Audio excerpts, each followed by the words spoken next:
In this video, we're going to be talking about the minor five-finger patterns and how to build them based off of the major five-finger patterns that we have been using in the previous chapters.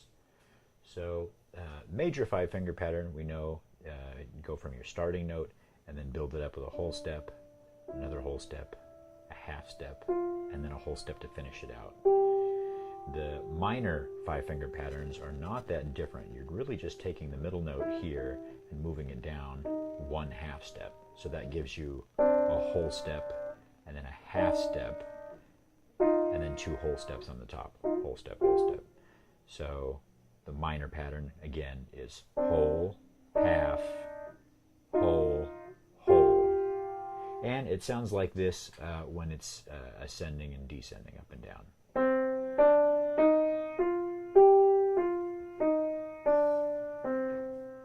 In general, it's a darker sound than the major sound. The major five-finger patterns tend to sound brighter than the minor ones do. Try and avoid using things like saying that the major sounds happy and the minor sounds sad, because there's lots of music that uses the minor scales that are really happy. A lot of funk and hip hop stuff it uses minor. So it's not that it has to be sad. It would just some people tend to think of it that way. And major isn't always necessarily happy either. There's lots of really sad songs that use that are in major keys or use major scales and major chords. So I tend to think of it more as being a darker sound with minor and a brighter sound with major.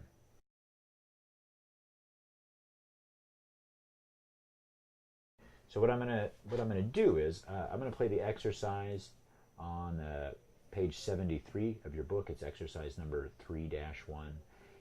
We're going to play through the major five-finger pattern and then switch that pattern over to being the minor pattern. So it'll go up and down major, and then it'll flip over to being minor. Kind of a fun one that switches back and forth, and then we'll walk it up along the white key. So you'll get C major and minor, D major and minor, E major and minor, so on and so forth until we get back up to C at the top. So here it goes.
All right, so here's exercise number 3-2 on page 74 of your book.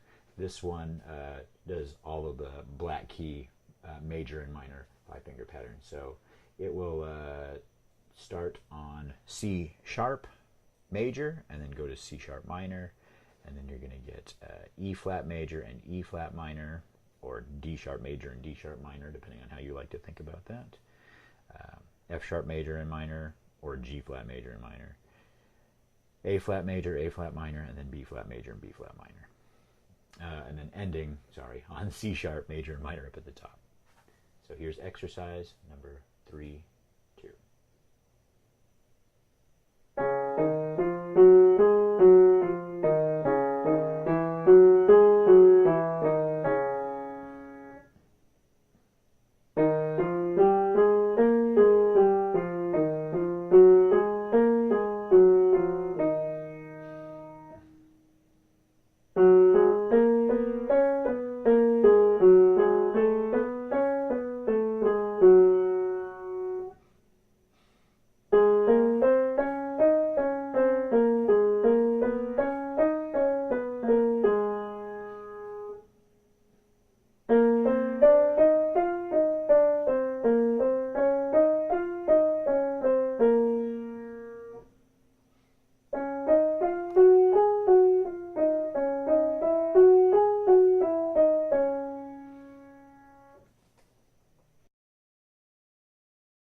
Okay, on page 75, we're going to take a look at what happens when you take these minor five-finger patterns and make triads out of them. So with the major five-finger patterns, we knew that to play a nice five-finger pattern like that, a major five-finger pattern on C, I can use the bottom, middle, and top notes of the pattern to make what we call a C major triad. So the same thing can be done with these minor five-finger patterns. You can take the bottom, middle, and top note, but now that the middle note is altered down a half step from the major pattern, instead of a major triad, what we're left with is what we're going to call a minor triad. So this is a C minor triad.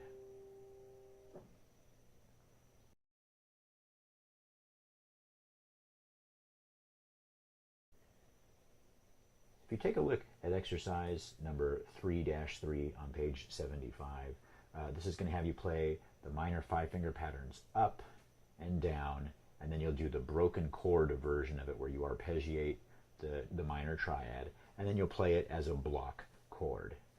When you're done with C minor, what they want you to do is then move it up to D minor and do it on all the white keys, and then E minor, F minor, G minor, A minor, B minor, all the way up to C minor again, so that you're getting all of those white key ones in there. It'll be the same thing, running up and down the five-finger pattern, playing the broken chord in quarter notes, like you see in the second measure there, and then the block chord at the end with half notes.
Okay, so the next we're going to do exercise number 3-4.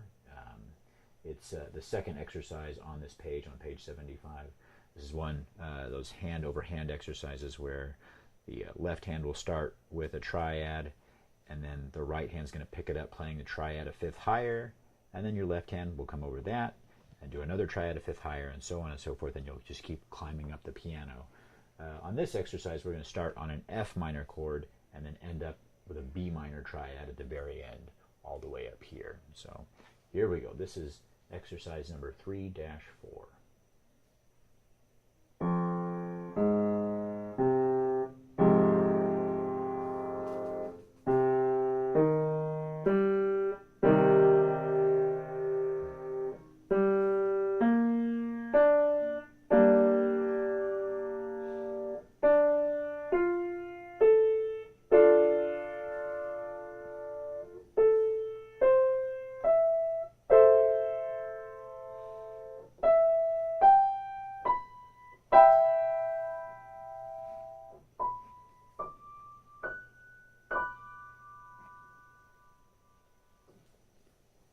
should have ended with your left hand on that exercise.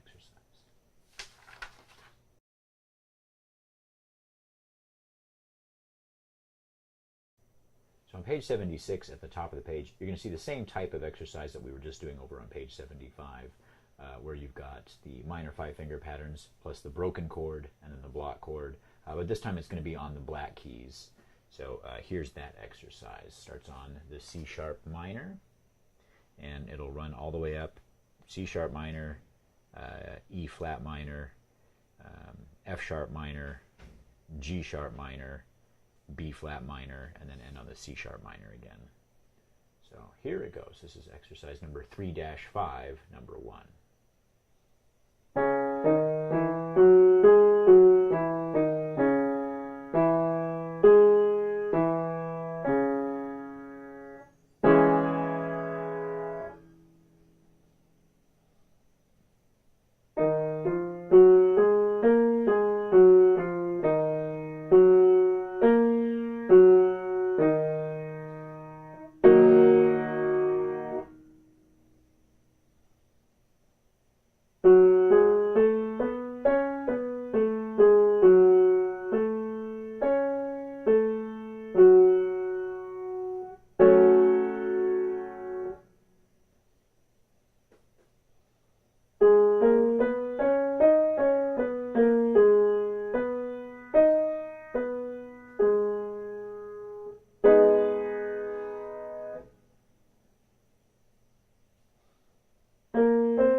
This is exercise number 3-6 on page 76, and it's got a little number 2 next to it for the second exercise on this page. This is, again, playing the chords, the minor triads, going hand over hand on the way up, but this is focusing on the black key triads, just like the last exercise was focusing on the white key triads. So it starts on an F sharp minor down here with the left hand. It's going to end up with C sharp minor in the right, and then so on and so forth until we get up to a B flat minor right up about here. Here we go.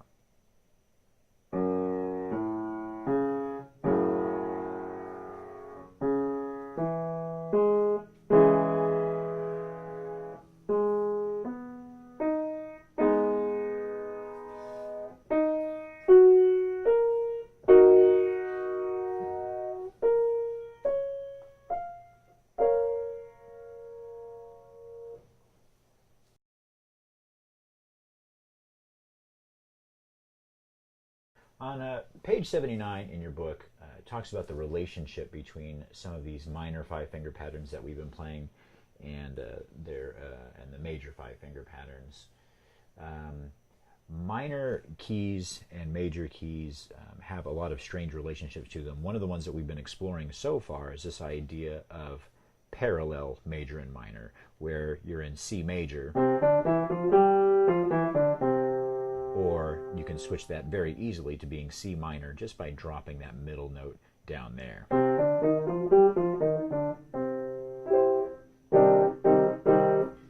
Okay, now what's interesting about the the parallel relationship that we're talking about here is that they both have the same tonic note. They both start on C, so C major and C minor are parallel because they share the same tonic.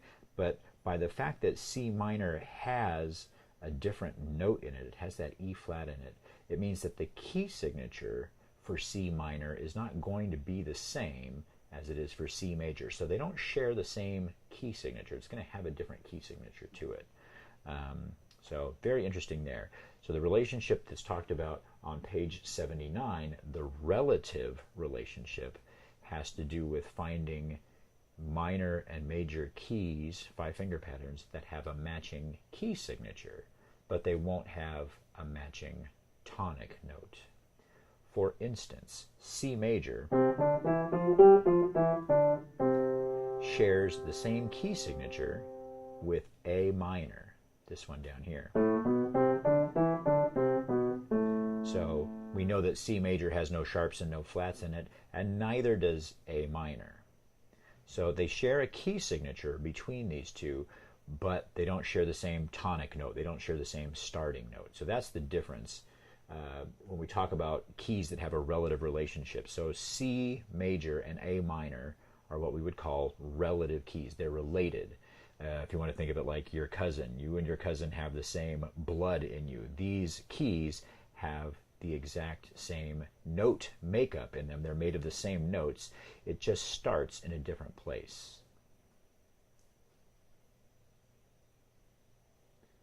So to find the relative relationship, it's a pretty simple little formula. You just have to remember it along with everything else in music. You have to have something memorized. If you start on the major, the start of the major five-finger pattern that you know, you can find its relative by going down 3 half steps. So starting on C and then walking down 1, 2, 3 gets us to our relative of A minor. You can use this to find any relative going from major to minor. You just wander down 3.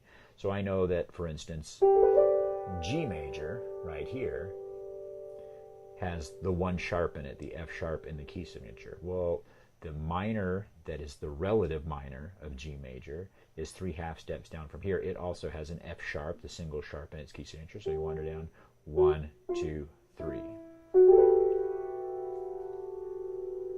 So when you're presented with a key signature and you're asked to figure out what the minor key is that goes with that key signature, one of the easiest pathways to take is to first figure out the major key that goes with it, because we've got those formulas that we use to find that, and then go down the 3 half steps to find the relative minor.